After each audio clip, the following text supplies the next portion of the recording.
Agradecemos al licenciado Luis Holguín Veras Martínez, reputado psicólogo y coordinador nacional del Movimiento de Pensiones de Servidores Públicos, por aceptar nuestra invitación para hoy hablar sobre ese tema en Pulso Nacional.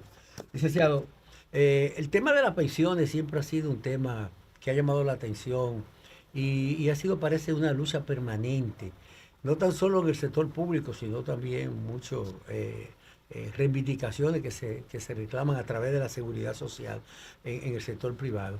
¿Cuál es el diagnóstico? ¿Cuál es la perspectiva de los principales tipos de pensiones que se verifican en la República Dominicana, los requisitos para acceder a ella?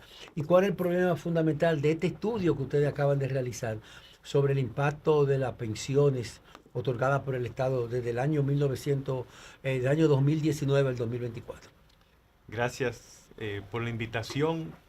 Y realmente la situación de las pensiones en la República Dominicana tiene un elemento importante a destacar y que es el objeto de muchas de las luchas que hemos tenido desde el movimiento por las pensiones de los servidores públicos. Y es el hecho de que se cumpla lo que establecen las normativas, lo que establece la ley, lo que establece la legislación al respecto. En el movimiento por las pensiones de los servidores públicos ha realizado distintos reclamos. Uno de ellos tuvo que ver con la devolución de los fondos a los afiliados que eran diagnosticados con enfermedades terminales. Esto no solamente benefició a los servidores públicos, sino a toda la población en general afiliada, que cuando se le diagnostica una enfermedad que no va a durar más de 6 meses más de vida, entendíamos que era justo que se le devolviera su monto, su fondo acumulado, y que pudiera hacer a discreción un uso de esos fondos. El segundo reclamo que hicimos fue el reconocimiento del derecho a permanecer en el sistema de reparto. Y ese reclamo fue correspondido por el Consejo Nacional de Seguridad Social en una resolución que reconoce que aquellas personas que trabajamos en el Estado desde antes del 2003, cuando inició la aplicación de este nuevo sistema basado en la ley 8701, pudieran retornar al sistema de reparto. Ellos lo están manejando como si fuera una dádiva que el Consejo nos dio. Y a mí me gustaría aprovechar este programa tan visto para que toda la teleaudiencia sea consciente de que lo que ellos hicieron fue reconocer un derecho que la ley nos da. Los artículos 35, 38 y 39 de la ley 8701 así lo establecen, que las personas que teníamos hasta 44 años de edad teníamos el derecho a permanecer en sistema de reparto. Y la realidad, tú decías de la ley 8701, el sistema de pensión, es que hay una gran diferencia en el sistema de reparto. Se comienza con una pensión garantizada de un 60% para aquellas personas que acumulan, luego de cumplir 60 años de edad, acumulan por lo menos 20 años de antigüedad como servidor público. Si aquellos que logran 25 años de antigüedad tienen un 70% de su sueldo como pensión, y quienes acumulan 30 años tienen un 80%. Y hay una categoría para los que acumulan más de 35 años de antigüedad que le toca un 80%, pero ya sin tener en cuenta qué edad tienen. Esa es la diferencia. En el sistema de capitalización individual, que se vanagloria del gran fondo que administra, que es un ahorro forzado, porque es obligatorio el cotizar a la seguridad social, no se garantiza ninguna proporción del salario con el que se cotiza para la pensión, sino que se calcula a partir del fondo, del monto que tiene acumulado el afiliado. Lo malo de ese sistema es que está calculado para proteger a las AFP, para beneficiar a las AFP, y no para favorecer a la persona afiliada que se va a jubilar, que se va a retirar y que merece y necesita una pensión para subsistir. No se contempla ni siquiera un 60%. No, Desde el punto no. de partida. Según la Superintendencia de Pensiones, en el mejor de los casos, aquellas personas que logren 30 años de cotización, no 30 años de trabajo, 30 años cotizando, van a tener menos o cerca de un 30% del salario con el que cotizó. Una persona que gane 100,000 pesos, al momento de retirarse va a pasar a vivir por 30,000 pesos. Y eso sabemos que la inflación se lo reduce, se lo come, y que esa persona está condenada, digamos, a la indigencia. Pero, Holguín, el empleado público que por circunstancia del destino lo metieron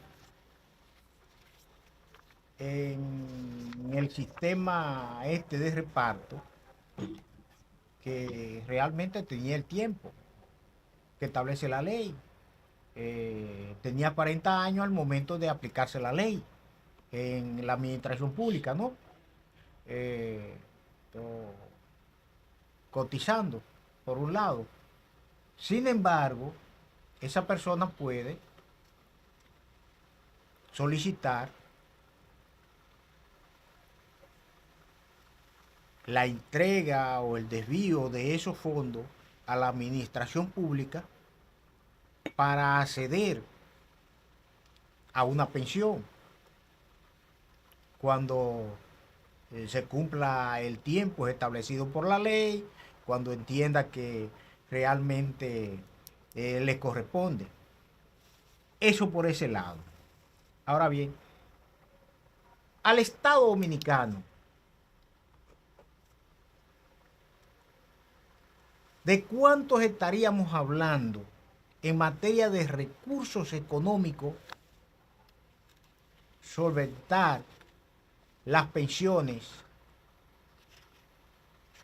del pueblo dominicano, a excepción de lo que está en el sistema ese de reparto, que es un atraco a mano armada? El de capitalización individual. El de capitalización individual, excúsame. Sí. Excúsame, reitero, capitalización individual, que lo establece la seguridad social. Esa ley, ese mamotreto de ley que fue aprobada por Iván Rondón y financiada y promocionada por Arimendi Díaz Santana. El sistema de... Te referías, Cárdenas, a un aspecto que quiero aclarar. El sistema de reparto le corresponde a todas las personas que trabajaron en el Estado desde antes del 1 de junio del 2003. ¿Qué ocurre? Y tú lo señalabas muy bien. Hay muchos servidores públicos que pasaron a una AFP, algunos por voluntad propia, pero muchos otros por la mayoría por una transferencia que hizo la Seguridad Social. Correcto. Que incluso afectó a personas del sector privado que cotizaban al IDSS, Ajá. y que los pasaron administrativamente y sin ellos saberlo al sistema de reparto. Pero tenemos también el otro caso de personas que trabajaron en la administración pública, que pasaron a una empresa pública de participación público-privada y que ahora le niegan la pensión porque el RNC de las EDES, por ejemplo, es privado. Oigan lo absurdo. El pretexto tan absurdo. Y le tienen las pensiones paradas porque le niegan ese derecho. Entonces, el sistema de reparto tiene, antes de plantear el costo, nosotros estamos ahora mismo, y es una de las motivaciones de este estudio, en el cual nosotros le pedimos a la Dirección General de Jubilaciones y Pensiones las pensiones que se habían otorgado en el periodo 2019 al 2024.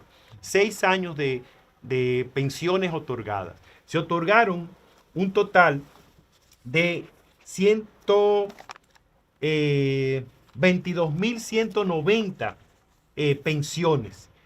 Fueron las que se otorgaron en ese periodo, en esos 6 años.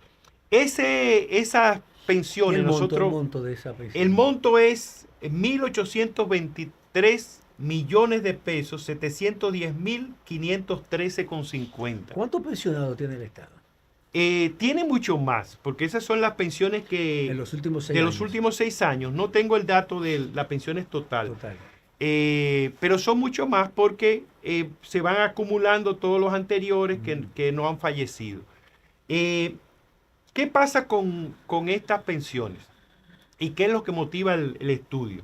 Nosotros tenemos un problema con todos aquellos servidores públicos que les correspondería una pensión por encima de los 80,000 pesos.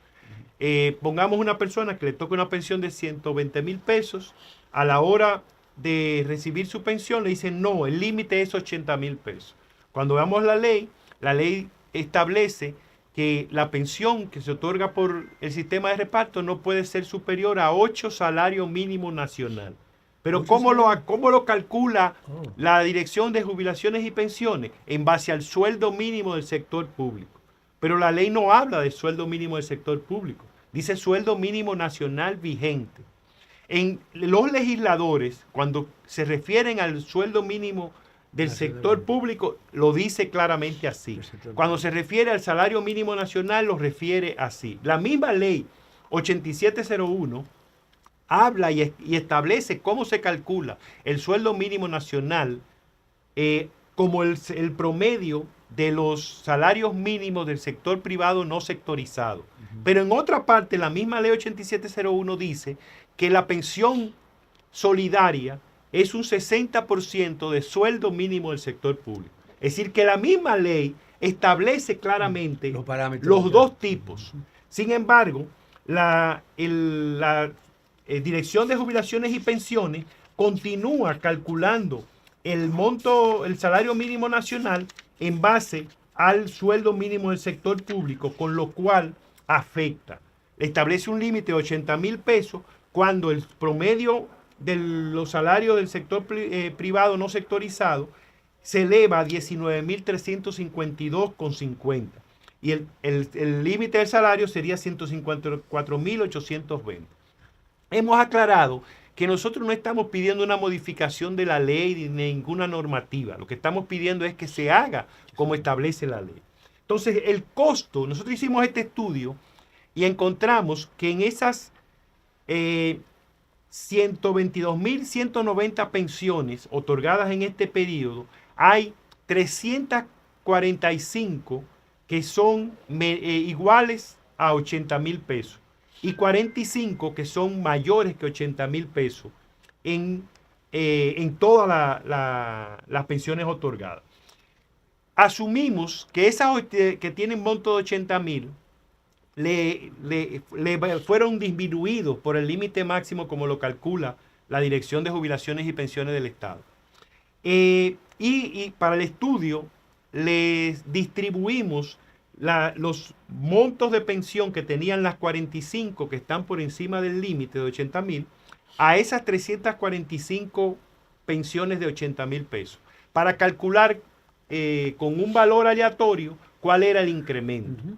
Pues cuando se le aplica este nuevo límite corregido de 154,820, encontramos que el incremento son 8,082,810,20. Lo que representa apenas un 3.32% de incremento de la nómina. Pero cuando lo analizamos con el monto total de las pensiones de este periodo, el porcentaje baja a un 0.44%. Es decir, que es un monto que no altera significativamente el monto de la nómina y sí presenta unos beneficios, digamos, para el pensionado. Bueno, el tema es sumamente interesante, pero hay algunas aristas, algunos punticos que nos gustaría precisarlo. Pero vamos a una pausa y cuando regresemos vamos a hablar sobre las distorsiones que se están realizando ahora mismo con algunos sectores del sector público que tienen diferentes niveles de pensiones. Vamos a la pausa y regresamos con otro invitado en breve.